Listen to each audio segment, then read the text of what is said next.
Welcome to Stoa Conversations. My name is Caleb Ontiveros. I'm Michael Tremblay. And today we're going to do a sequel of sorts to a previous conversation. I'm going to be talking about my life philosophy, more or less. Michael did his, talked about his life philosophy back in episode 221.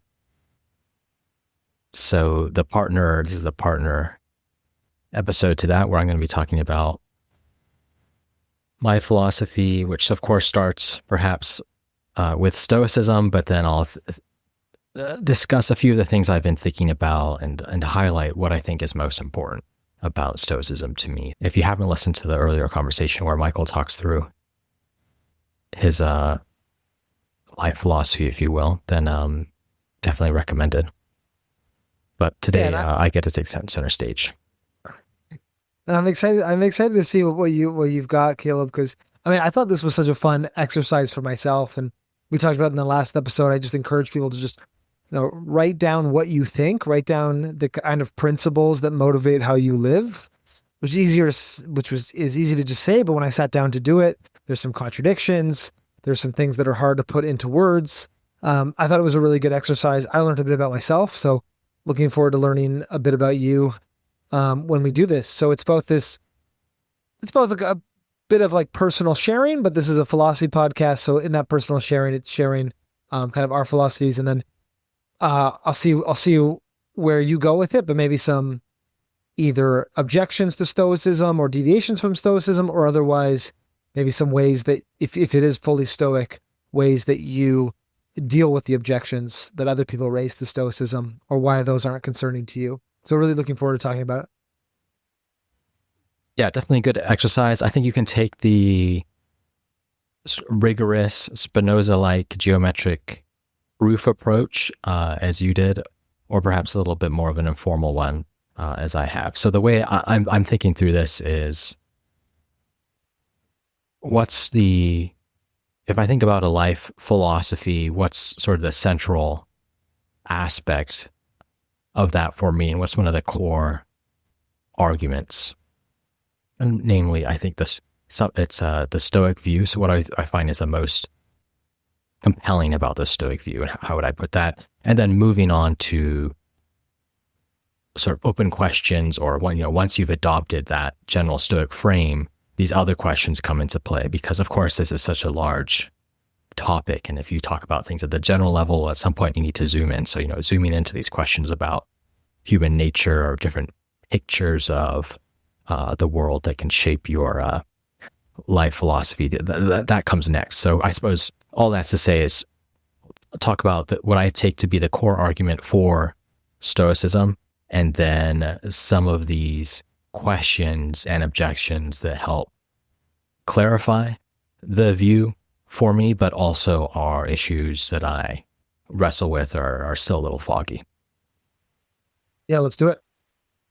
Cool. The core argument for Stoic ethics, for me, I do think resides in what's often called the dichotomy of control. But the way I would put it is that the Stoic attitude or Stoic orientation to life aligns well with this thought that whatever happiness is, it must be action relevant. And it's something that is, because it's action relevant, must be up to you. It's sort of this idea that if happiness is something you cannot achieve, why would it be important to your philosophy of life? Your philosophy of life is intended to guide a life, to inform your decisions. But if happiness turns out to be something that's physically impossible for you, then it seems to me like something's gone wrong, perhaps, with the project. And what happiness, happiness ultimately, in some sense, must be up to us. Otherwise, it becomes action irrelevant. It becomes like something that is perhaps not ultimately, what we're seeking in life. If you think about, what is happiness in the deep sense, it's not just feeling good, of course, for the Stoics, but it's, living really for the Stoics, the best life. It's sort of this ultimate aim to a life. It's not something where, you're just merely living a good life. Happiness is perfecting human form, if you will. So that's, one of the critical tenets, if you will, critical intuitions that for me has always attracted me to Stoicism, as well as being an argument for Stoicism. So the next question for that is, of course, what is up to you? But before we jump into that, we'll pause to see if you have any quick reactions to that line of thought. So the view is, a lot of this is grounded. I understand there's sometimes this question about, does philosophy change how we think, or do we just seek out the philosophies that kind of meet our intuition? And I think it's a bit of both. I think we're attracted to the ones that meet our intuitions, and then it changes our intuitions, or it changes our opinions, or it changes what we think to be true. And so, because there's different ways of talking about happiness. And so you can talk about happiness as pleasure. I think pleasure is action relevant. I think we can influence our amount of pleasure through action, but you could imagine a type of happiness that just isn't action relevant, or a definition of happiness that creates something that isn't action relevant. But then that's not really what the ancient Stoics were talking about. They're talking about how do you flourish? How do you live the best kind of life? And that question is relevant because we have some capacity to influence or determine our lives, or change our lives. So happiness must be up to us to some extent, in order for the project of ancient philosophy to work in the way that ancient philosophy is structured. Happiness must be up to us, is how I'm understanding what you're saying. Because I think there's other ways you could take the project of like identifying happiness. You could talk about like identifying what object is red or green. It's like a kind of inherent quality or something. But that's not how the Stoics talk about happiness. And I guess I would agree with you that it's not, to me, the interesting way to talk about happiness, because philosophy as a way of life is this question of how should you structure your life? Mm-hmm. How should you, with the knowledge you've gained through this project, behave differently? And if the pursuit of philosophy as a way of life is happiness, then behaving differently only fulfills that project or helps that project if your behavior leads to your happiness. That's basically a roundabout way of saying that I agree with you, but I think it's building in some of those intuitions or frameworks from ancient philosophy, which are ones that they obviously appeal to me as well. But I think once you get out over that hump, you're kind of off to the races.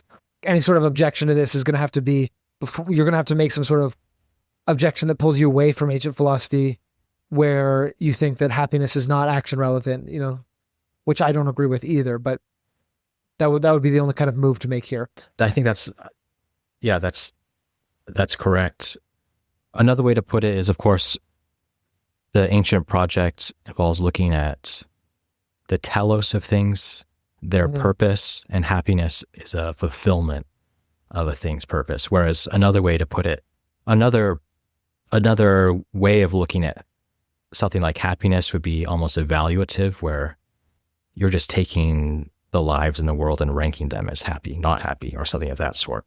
And the way you might rank basketball players or something of that nature. Whereas the orientation that I think the Stoics have is closer to thinking about, okay, you find yourself as an athlete now. What does it mean to be the best athlete? Not so much a purely evaluative exercise, right? Though, of course, those projects are intertwined. Yeah, that's where the craft analogy comes in, because like any other craft, it's action relevant. If I'm understanding that term right, in terms of you're trying to learn how to best do the thing and best fulfill the function. Once you've explored the question of what a good athlete is or what a happy person is.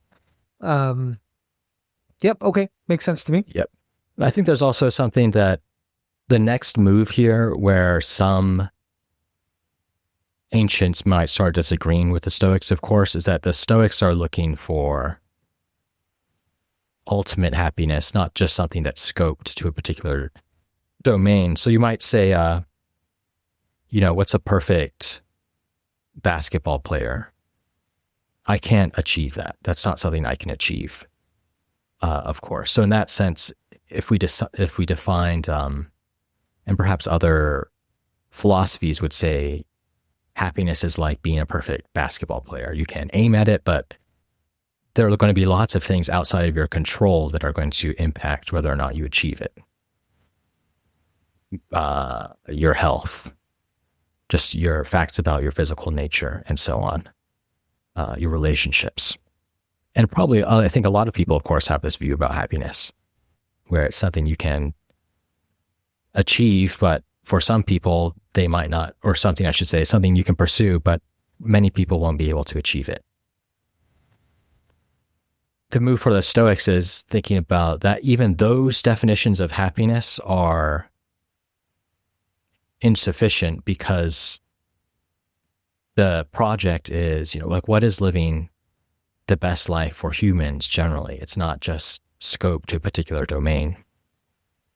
And because of that, it needs to be something that's up to each and every individual human. Opponents of Stoicism will just accuse Stoics of begging the question, perhaps. But I think what most people are interested in when they're looking at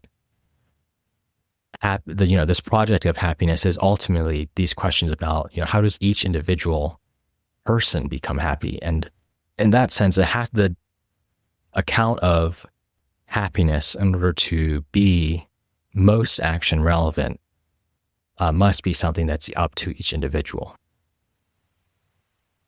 I never thought of it this way, and it's kind of inspiring. Well, I am inspired, so it is inspiring. I like that idea of, imagine if you took that Stoic framework to a different domain. I'd never thought of it that way. Like the Stoic looks at the athlete and says, the Stoic approach to athletics is what's the best athlete, not what's the best basketball player objectively. And so the Stoic perspective, if you think about the Paralympics, for example, that's a very Stoic perspective, where it's like, instead of, why are we watching these people that are not running the fastest of all the people? I want to see the fastest runner of all the people. And it's like, no, because we're evaluating, when we're looking at athletics, we're looking at how people, train, their perseverance, being virtues basically. And then we're looking at how they maximize their circumstances. So, wow, this person lost a leg or is blind and is still able to run the 100 meters incredibly fast. Or this 80-year-old is still able to lift like a lot of weight. And so you're shifting the focus onto character.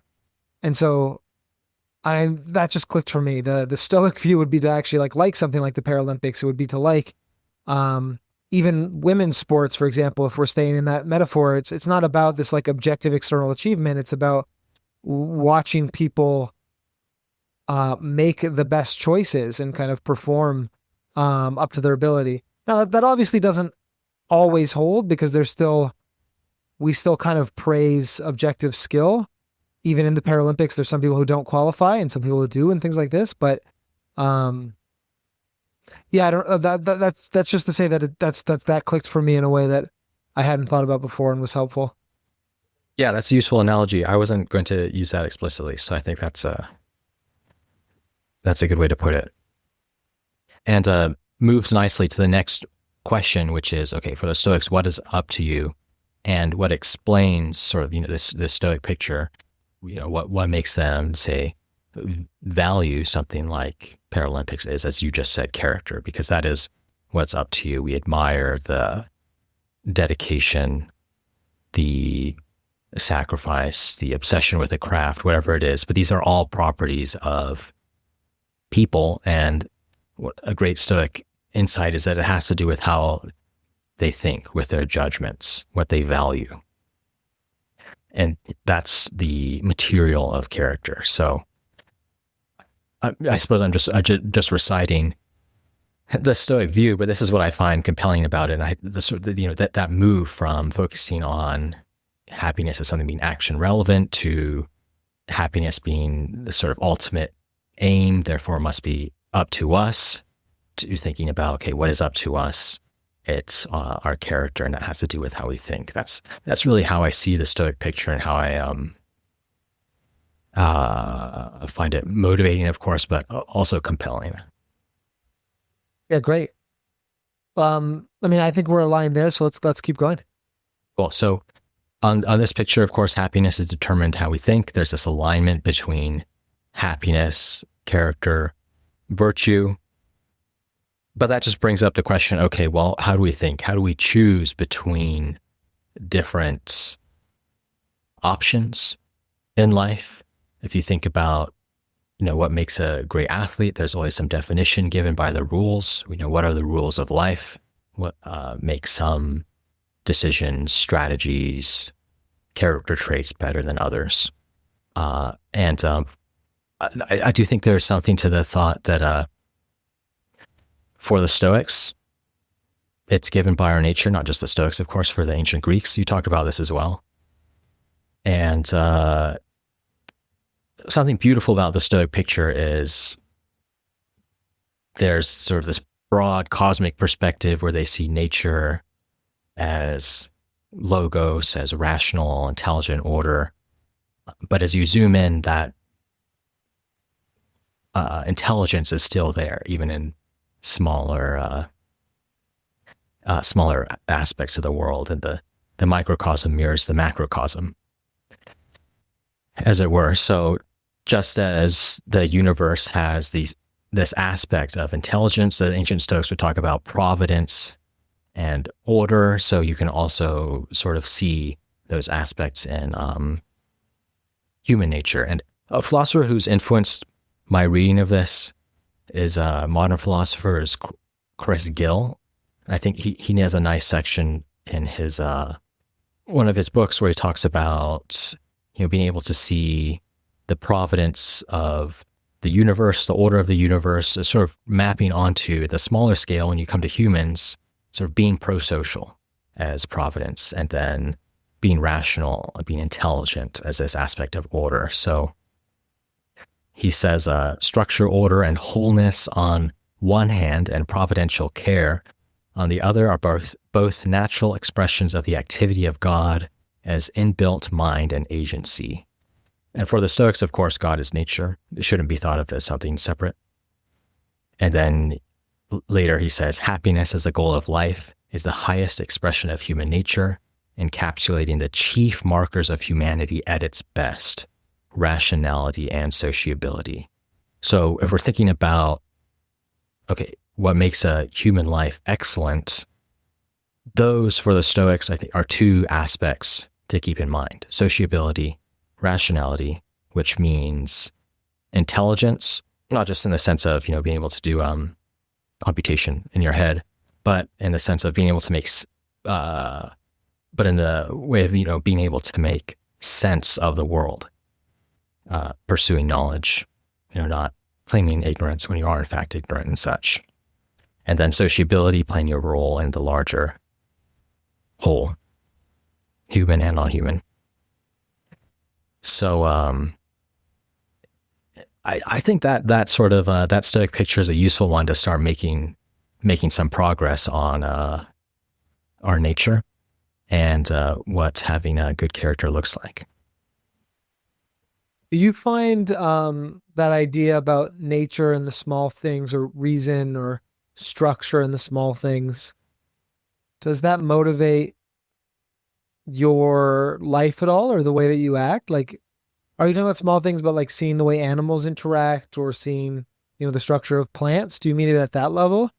Or it just kind of stays at the level of, I'm a person, just because I'm self-conscious, I'm not kind of detached from my surroundings, and I can kind of get into that flow the same way maybe an animal or a tree can be in flow and with its environment. Basically, how does the sense of connection like impact how you live or the decisions you make is my question. Well, I do like that section. It's not a direct answer to your question, but of course, there's a famous section in Meditations where Marcus Aurelius talks about the specks of foam on a boar's mouth. and how that, if you could see the whole, as it were, that too would be beautiful. And you can take that both at the level of making sense of the boar and this whole ecosystem, but also maybe even at the cellular level. And I think there's something beautiful in that picture, certainly. And I think something might be lost if you just focus on one of those levels to the detriment of others. But thinking about that more practical question, how does that influence your life? I think at the broadest sense, you're thinking more about how your life might fit into the whole and into these other ways of organizing, other forms of human organization. So, of course, Epictetus talks about role ethics. I think that's always been very useful, and it maps onto this way of thinking quite well, because you can think of these roles as being smaller, family, but also being larger, being a citizen, member of a civilization, something of that sort. And I think that's a first pass answer, not a direct answer, but it's at least a way you might start thinking of, I'm just trying to get a little bit more, it adds a little bit more color to thinking about practical problems that you might face in your day. I guess my question was shifting over, so this is the way that you think about your practical problems? No, I don't think so. I would say it's something that's in the background, but this level of, thinking about human nature as having the social aspect and this aspect of sociability and rationality isn't going to answer, what career should I take? Should I look for a new job? What's most important to work on in my relationship with my family or something of this sort? It's not directly going to answer any of those questions, but I think it does add something to the background in terms of how you would think about those questions, for better or worse. Where does my career fit in the whole of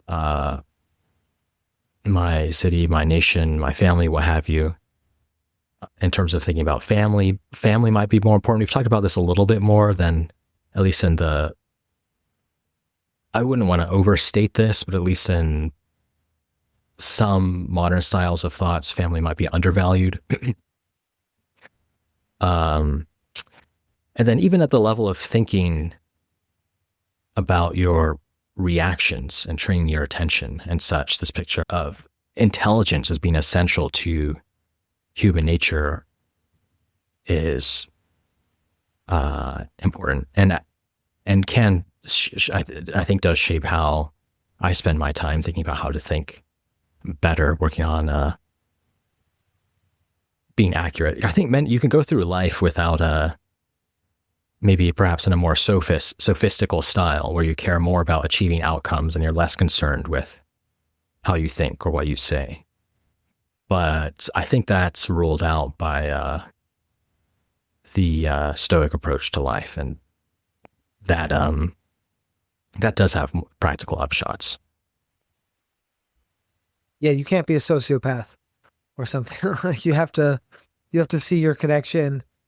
You have to see the suffering of other people or the behavior of other people needs to be somewhat motivating to you. You can't be outcomes focused exclusively. Yeah, it makes good sense to me. Yeah, you can't be outcomes focused. And you're always balancing thinking about the people in front of you with the rest of the human story, if you will, with also, of course, just these daily encounters. You don't want to be too grandiose about your project, but I think I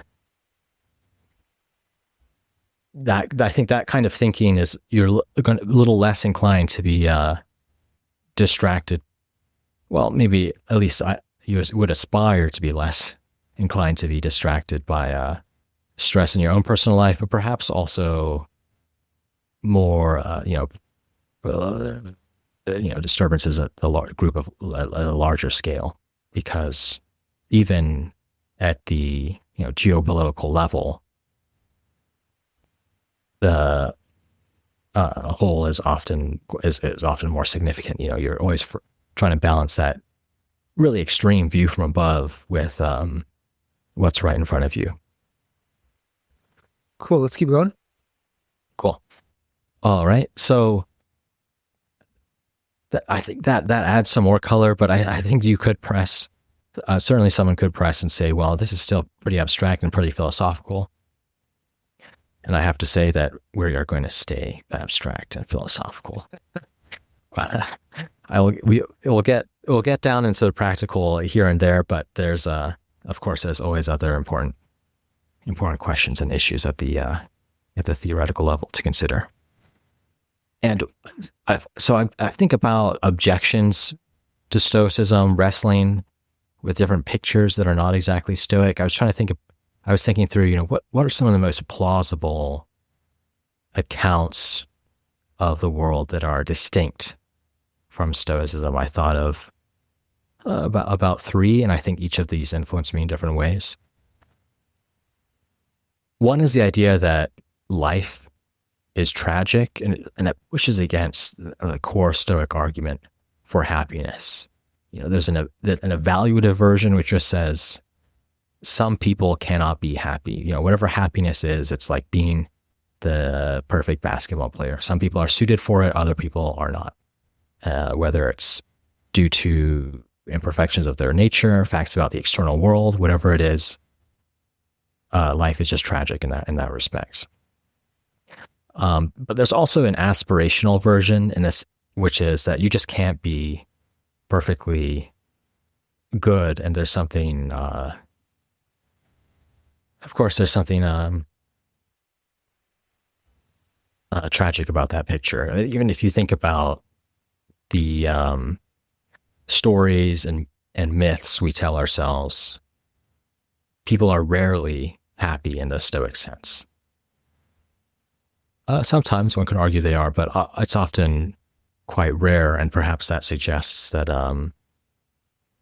perfection, human perfection, is impossible, which of course brings up the question whether it's should be our target to begin with, especially since what motivated the Stoic project is this idea that it's something we can target, that is up to us. But if it turns out that it's not, or it's impossible, then that would at least threaten the Stoic picture. So that's one alternative view of the world. I mean, I find the evaluative version, this idea that some people just cannot be happy. Of course, I think that the Stoic attitude towards life just seems to me to be the right one. Because although it might be true that some people cannot be happy, you're going to come down to this question about whether you think happiness is ultimately up to us or not. So I still find that compelling, but there is something in the more aspirational version of this picture, which is perhaps more challenging, to me at any rate. Especially if you think about Stoic views of the sage, or the idea that you're either virtuous or not, and becoming virtuous is exceptionally difficult in a moment, to say nothing about throughout a life. Yeah, I'm sure somebody has made this objection before, but man, Stoic happiness seems pretty uncommon for something that's supposed to be up to us. If it's so up to us, why are so few people happy? I mean, the thing about the aspirational version, and it's a criticism I have of Stoicism as well, Stoics the way Stoics talk about like being perfectly happy or not happy at all. It just seems to me that life exists in degrees. So you can't be perfectly good is not really an objection to you can improve your life. So you have to make a much stronger tragic claim that degrees of variation in happiness are non-action relevant. And that to me is that just seems false. This idea that we have no influence or no ability to determine the quality of our life or influencing the quality of our life is not up to us.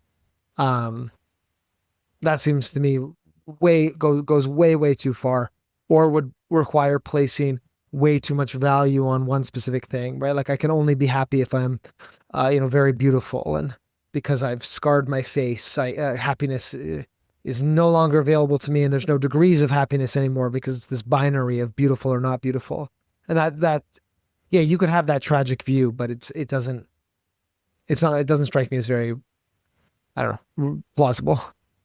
Yeah, I agree with that. Perhaps it pushes more to how we see the Roman figures practice Stoicism than how sometimes the more systematic, rigid, original Greeks talked about it. Of course, we can't say that. Of course, Epictetus and Marcus Aurelius have exceptionally high standards, but I do think they recognize a notion of progress. Of course, Epictetus does as he's teaching. And they don't of course, they don't take on this full tragic, pessimistic type view. Well, I know we don't have an exceptional amount of time, so I'll move on to these other objections of Stoicism. One is that reason does not adequately capture our nature. There have to be other aspects to our nature that make our lives go well, that are either not completely up to us, or at least suggest that reason is not sufficient. So these aren't the only people who said this, but you can think about alternative accounts. One would be an Aristotelian idea, namely that we're biological beings. Two, things like health, beauty matter, even if they're not strictly speaking aspects of our character. Another kind of picture to this is an even stronger break, which you might find in Nietzsche or Schopenhauer, this idea of not the logos at the bottom of everything, but maybe irrational will or drive to life, self-preservation, which the Stoics actually talk about, but they think, of course, that it's just the very beginning of intelligence. And you see something more at the bottom of things. You have this picture of what drives things is, maybe a will to power, a rational will, desire, or something of that nature. And those are other completely different accounts of physics, if you will, ultimate physics or metaphysics, we might say. Nietzsche and Schopenhauer might deny there's this overarching telos to things. There's not an overarching purpose to the world, and therefore we can't use these questions of nature to inform what would make an excellent human. Whereas the Aristotelian picture essentially just says, Stoic picture is incomplete. We're not just rational, we're also embodied beings and such. So you have to take that into account. I think something that's not as discussed is that the Stoics, of course, see reason and intelligence as present in all things. So the phenomena that Aristotle, Nietzsche and Schopenhauer and such discuss, whether it's evolution or health, do have intelligence in them. At least it's related to them. This is perhaps maybe too much of an abstract point, but you could see this almost as a challenge to Stoicism. Where is the intelligence in the natural world when it comes to, Darwinian evolution or something like that? Maybe that's a challenge to their picture that sees a purpose ingrained in everything, whereas you might think of evolution as a random process, or at least not having any overarching goal. But for the Stoics, it does. And I think therefore you questions about health, the natural world, have these aspects of, going back to that Gill quote, order and providence. And I think my sense of providence might be a little bit weaker than some of the traditional Stoics, of course, but there's a kind of intelligence pushing towards an aim, which I think it goes some way, I think, to defying these kinds of objections. So just to make sure I'm understanding correctly, so I've argued a bit for the Aristotelian picture before. It's something like, I really like the way you put it. It's going back to physics. This ethics is being generated or derived from the physics. And if you have a different physics, a different conception of the way the world is descriptively, you're going to end up with different kind of ethical obligations within that world. And the Nietzsche and Schopenhauer and the existentialists might disagree with things like we have a function or a purpose, or there's an essential nature to being a human. And someone like Aristotle might argue there is a nature to being a human. There's a telos, just a different kind of nature. It's one that includes, our biological features or our animalistic features, you might put it. And your response is something like, well, the Stoics are aware of the fact that we're embodied animals. So they just think that our rational part of ourselves is more important, or our rational part of ourselves is kind of the top of this hierarchy. And it's not like some sort of dichotomy is also the point you're making. There's a reason in the animalistic part of ourselves. There's a kind of intelligence of dogs and cats and dolphins, and there's a kind of intelligence in clams and mussels, and the way trees grow towards sunlight. And the Stoics would say in the way rocks hold themselves together and they don't just become mush. There's a kind of intelligence and order and structure in that. It's just, if you've got the best kind, that's the most important kind. The same way the dog is much more concerned with running around and getting food than it is concerned with like the state of its bones or something like this. There's that kind of hierarchy. And I'm worried it's a bit abstract if we haven't explained this to people who aren't familiar with that concept, but there's that hierarchy of nature and Stoicism. And so the Stoic point is like, we're aware of this. We're aware of the fact that we're embodied creatures. We're aware of the fact that we have other natures, where there's other kinds of things that could be our telos. We just think the telos goes to the most important part of ourselves. And the most important part of ourselves is our reason and nature. Is that what you're saying? Is that the argument? Yeah, essentially. I think it's that intelligence is present throughout the animal kingdom, in the natural world, and that therefore it's important. Of course, both in terms of physics, but also ethics as well. I think that's just this idea that we see providence and order at all the different levels of life, I suppose. So that does push against the perhaps parts of the Nietzschean worldview, but it also, I think, means that for the Stoics, you need to find some purpose in perhaps what philosophers like Nietzsche talk about, or if you take a more Darwinian approach to life or something of that nature. And it's not providence in the sense of, all these apparently bad things that happen are going to be, redeemed in an afterlife. No, it's closer to, this perhaps a Marcus Aurelius type picture that we discussed earlier, where they play a crucial role in the story of things. And but given that we're human beings, we have intelligence at a different level, this ability to question our impressions, to accept them or not, to bring form to our impressions in a way to put it more, words sometimes people use when discussing Stoicism, we can apply the active principle ourselves. So It might not be the precise way to put it, but that's a way of thinking about this line that for the Stoics, we are a fragment of the divine, namely because we can reason, we can bring form to our experience. And I think that's doesn't get you all the way in responding to these objections, but I think remove some of their strength, in my opinion, at any rate. But I do think there's something else that's relevant here is, okay, we're trying to ground what we're supposed to do in our nature. Stoics see our nature as ultimately rational. But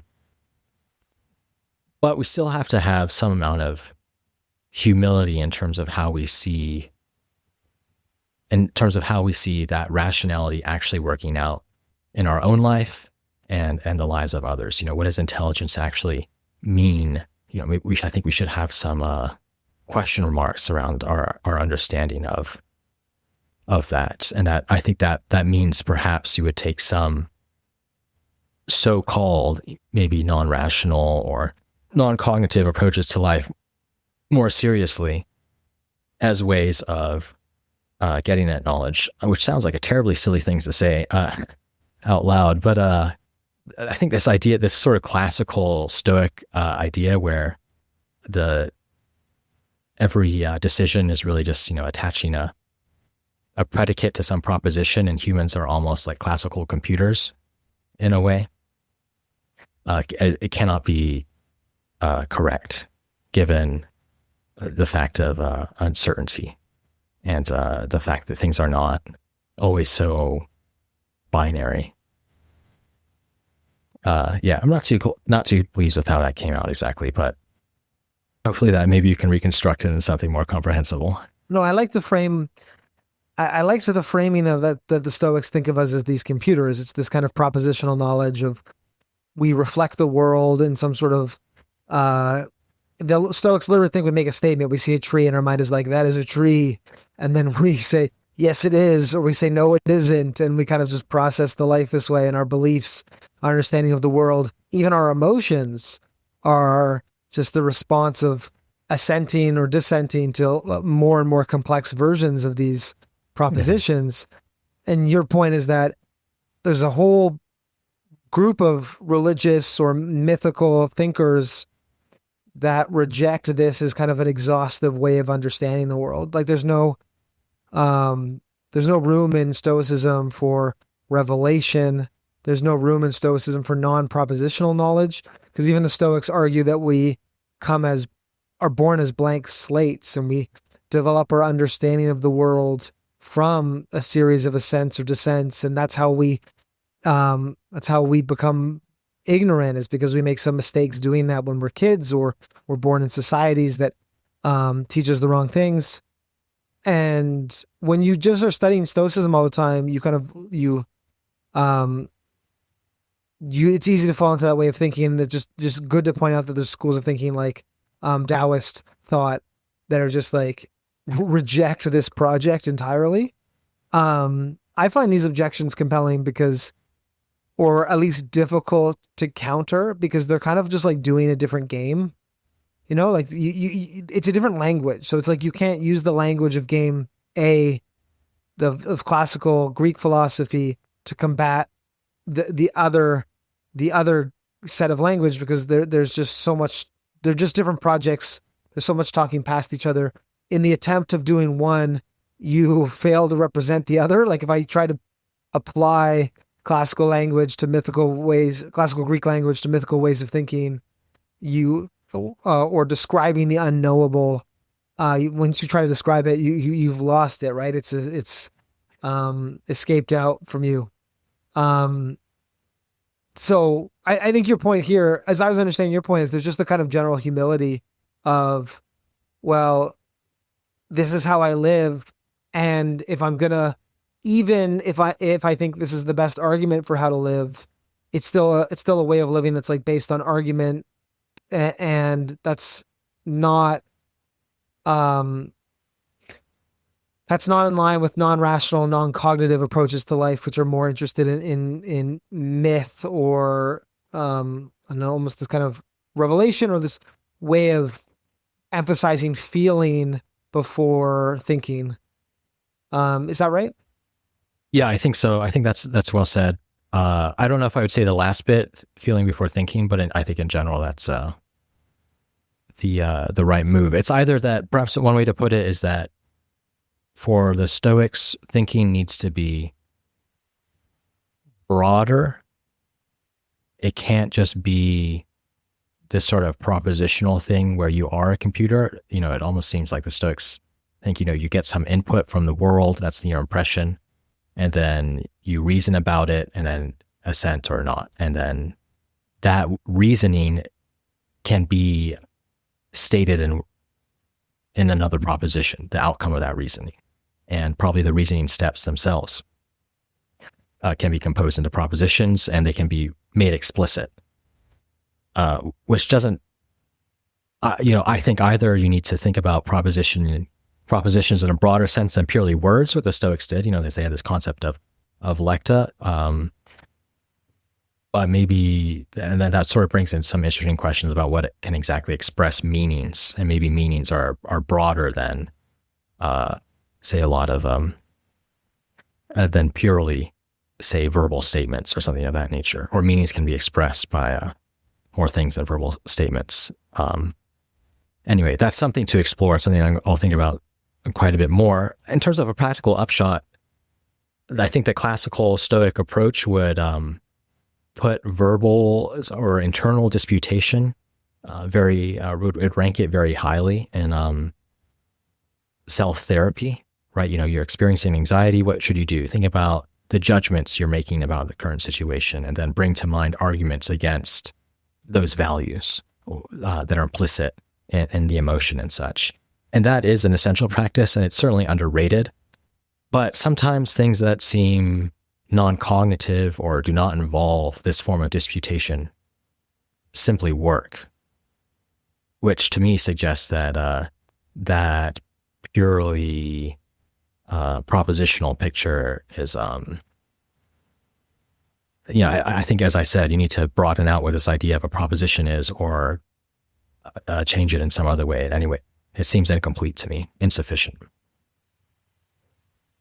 Okay, so this is one that it has actually rattled you a bit, and you think it's you can handle it within the Stoic framework by saying, look, as long as we have ways of communicating meaning that aren't necessarily verbal or reducible to sentences, literal sentences, the Stoics think, as long as there's kind of meaning that can be communicated that you can't necessarily put into words, communicated and felt and understood, then you can go back to the kind of Stoic way of doing things. And so the Stoics have kind of missed out or been too small there, but you don't need to throw the baby out with the bathwater and basically say, all knowledge or the most important kinds of knowledge about happiness or how to live or how to be happy, are non-rational or non-cognitive. It's just, that's kind of a subsection. It exists. It's important. And the Stoics maybe made a mistake by excluding it, but we don't want to go so far as to say, all philosophy is trying to understand things that can't be said or something. Right. Yeah. You certainly don't want to go too far down this path, but I do think there's something to it. I know we're coming up at time. There was one other discussion, or one other objection to the picture of providence that I wanted to discuss. We can take that on later. I think just to sum up, I think what's if I think about my philosophy of life, what's most important from Stoicism is really this insight that comes from the dichotomy of control, and taking a simple insight and applying it to the picture of happiness. And then I like how the Stoics, I find compelling how the Stoics sketch out our nature and connect that to the broader nature of things as a whole. And then, but then there are always these questions about, okay, how does you get a little bit more detailed about this image of nature? How can intelligence realize itself? And what does that look like in our own lives, which are matters for further discussion. I do think if pushing back against the Stoics a little bit, I'd say there's got to be some room for agnosticism about the ultimate nature of things, and many ways we use this word reason often means it's something verbal, something explicit, something reducible to statements that I'd certainly push back against, because that picture seems incomplete, and for that reason, I think that's going to mean that non-cognitive forms of therapy in the ancient Greek sense are going to work well. And also, if you think about the ethics, perhaps non-rational beings like animals are going to be more important than the Stoics thought. So-called non-rational beings. But I know you have a hard stop, so I'll just leave it at that. Yeah, that's great. Thanks, Gil. That gives me something to chew on. And interesting to hear your perspective. I think we should almost do another episode following up on this and kind of like the non-cognitive, irrational, I don't know, irrational, maybe it's not the right word, but like non-rational ways of living or thinking about ourselves. That gives me something to chew on.